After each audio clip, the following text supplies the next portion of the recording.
Dans une de mes vidéos les plus populaires sur ma chaîne, je vous parlais du seul langage que vous devriez apprendre en tant que développeur, et ce langage ce n'est ni le Python, ni le C#, ni le JavaScript, mais l'anglais. Suite au constat que j'avais fait dans cette vidéo, vous avez été nombreux à me demander des ressources ou des façons d'apprendre l'anglais quand on est développeur. Dans cette vidéo, je vais donc vous partager 4 étapes et astuces à mettre en place dès aujourd'hui pour apprendre l'anglais facilement, progressivement et presque sans vous en rendre compte. Comme d'habitude, si ce genre de contenu vous plaît, n'oubliez pas de vous abonner et de mettre un pouce bleu et dites-moi en commentaire quelle est la difficulté principale que vous rencontrez dans l'apprentissage de l'anglais. Ça me permettra de prévoir des vidéos sur le sujet pour la chaîne.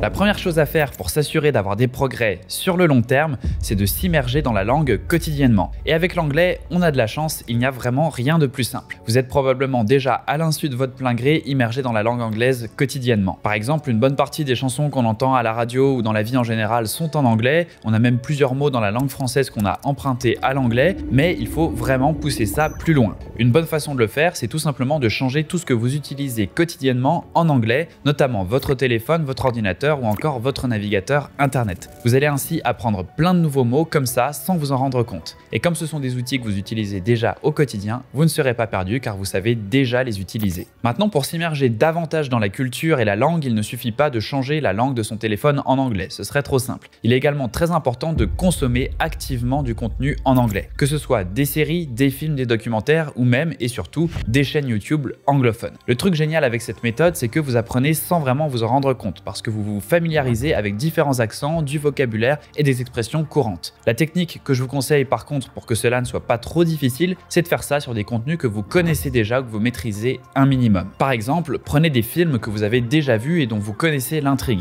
Il sera ainsi beaucoup plus facile de se focaliser sur la langue sans vous importer du déroulé de l'histoire. Pareil pour les tutoriels. Si vous apprenez Python et que vous ne maîtrisez pas la programmation orientée objet, il sera probablement assez difficile d'apprendre ce sujet dans une langue étrangère. Par contre, si vous connaissez déjà très bien les bases du langage, regardez un tuto sur les bases de Python en anglais. Vous pourrez vous focaliser uniquement sur les termes techniques et le vocabulaire employé sans avoir besoin de chercher à comprendre la logique derrière car vous la maîtrisez déjà. Personnellement, c'est en grande partie, presque en intégralité je dirais, avec les tutoriels et les formations en ligne que j'ai appris l'anglais quand j'étais plus jeune. Vous allez voir assez rapidement que le vocabulaire et le langage utilisé sur un sujet précis, il est toujours le même. Assez rapidement, vous allez ainsi vous familiariser avec la langue et les accents et regarder des formations vous permettra de vous faire l'oreille car vous serez déjà expert dans le vocabulaire qui est utilisé. Mais regarder du contenu, c'est pas suffisant. Vous le savez, c'est comme avec les formations, vous pouvez passer des mois à regarder quelqu'un coder en Python, ça ne fera pas de vous un développeur. Ce qu'il vous faut, c'est pouvoir pratiquer. Pour mettre en pratique votre apprentissage de l'anglais, bien sûr, le mieux, ça reste d'aller dans un pays anglophone. Malheureusement, c'est loin d'être une possibilité pour la majorité des gens. Une autre façon de le faire, c'est d'amener les anglophones à vous. Essayez de trouver des soirées ou des événements avec des anglophones près de chez vous. C'est une bonne façon de rencontrer des gens qui peuvent devenir aussi des amis et qui vous permettront de pratiquer votre anglais régulièrement. Et si vous n'avez la possibilité de faire ni l'un ni l'autre, une bonne alternative très classique, c'est tout simplement de prendre des cours. Mais si comme moi, vous êtes un peu allergique au côté scolaire d'un cours d'anglais, vous allez adorer le sponsor de cette vidéo, Cambly. Cambly, c'est la plateforme de référence de l'apprentissage de l'anglais avec plus de 10 millions d'étudiants à travers le monde. Ce qui est important, c'est qu'ils ont surtout un réseau de plus de 25 000 tuteurs et plus de 100 parcours de formation. Alors avec ça, vous pouvez être sûr que vous trouverez un tuteur qui comprend vos objectifs et avec lequel vous serez à l'aise. Les cours, ils sont 100% en ligne et c'est vous qui choisissez la durée et la fréquence des cours, donc vous pouvez très facilement l'adapter à votre emploi du temps. Les tuteurs, ils sont répartis partout dans le monde, donc même si vous n'êtes disponible que le soir de 23h à minuit, vous pouvez être sûr que vous trouverez un tuteur disponible à ce moment-là. Sur la plateforme, vous avez le choix entre deux types de cours. Les cours particuliers, qui sont donc faits pour un apprentissage un peu plus personnalisé, et des cours en petits groupes, un tuteur et jusqu'à 3 apprenants, progresser à plusieurs. Mais ce qui les différencie vraiment et la cerise sur le gâteau, c'est qu'ils ont un cours et des tuteurs spécialisés pour les développeurs. Dans ce cours pour les développeurs, vous allez apprendre tout le vocabulaire et les termes techniques qui sont régulièrement utilisés dans le contexte d'entreprise. Donc c'est vraiment un excellent moyen de vous mettre le pied à l'étrier pour interagir dans un milieu professionnel. Et si vous souhaitez chercher un tuteur dont l'activité principale est le développement informatique, il vous suffit de le chercher dans la barre de recherche. Pour moi, c'est vraiment ça qui fait toute la différence. C'est super important de parler avec quelqu'un pour pratiquer votre anglais, mais si vous pouvez lier l'utile à l'agréable et échanger autour de votre passion, alors c'est le meilleur moyen de rester motivé. motivé. Pour cette vidéo, j'ai réussi à vous obtenir un cours d'essai de 30 minutes à 1 € et 50% de réduction sur les abonnements de 12 mois. Ça vous revient donc à 70 € par mois pour un cours particulier d'1 heure par semaine ou 19 € par mois pour 1 heure de cours groupé par semaine. Si vous souhaitez vous lancer, vous trouverez tous les liens dans la description pour essayer un cours de 30 minutes avec le cours d'essai à 1 €.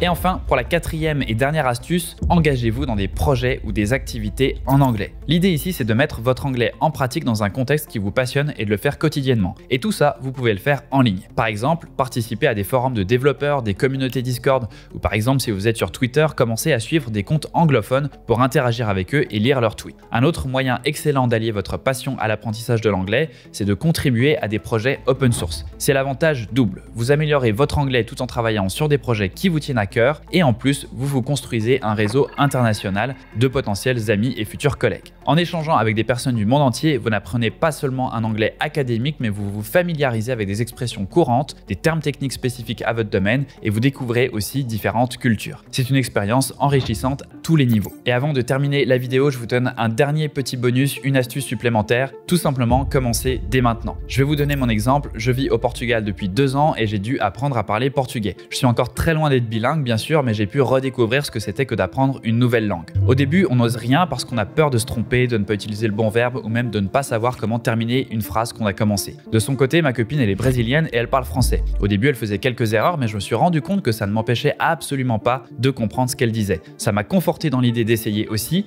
et c'est comme ça qu'on se rend compte qu'on peut tout à fait se faire comprendre en utilisant le contexte, même si on fait des phrases avec quelques erreurs au début. C'est aussi quelque chose que j'ai trouvé génial avec le cours d'essai que j'ai testé sur Cambly. Le tuteur, il était extrêmement bienveillant et il me laissait m'exprimer sans me reprendre tout le temps. Il prenait quand même des notes et il revenait par la suite sur certaines expressions que j'utilisais et que j'aurais pu améliorer ou des erreurs que j'avais faites. Mais c'est comme ça qu'on a pu avoir une conversation d'une demi-heure super fluide et agréable qui m'a également permis de progresser et d'améliorer mon anglais par la suite. Donc si vous êtes actuellement en train d'apprendre la programmation dans le cadre d'une reconversion, je ne peux que vous conseiller de commencer dès aujourd'hui en parallèle à apprendre ou à renforcer votre anglais. C'est vraiment le meilleur moyen de vous ouvrir à de nouvelles opportunités et de vous démarquer sur le marché du travail. Parce que même si vous travaillez dans une entreprise en France, vous aurez très probablement à travailler avec des clients ou des développeurs étrangers à un moment ou un autre. Donc j'espère que ces quelques conseils vous auront été utiles. Si c'est le cas, n'oubliez pas de vous abonner à la chaîne et de mettre un pouce bleu. Et dites-moi en commentaire ce que vous avez pensé de ces astuces, si vous en avez déjà mis en place et quelle autre astuce vous avez également dans votre quotidien pour vous améliorer dans votre apprentissage de l'anglais.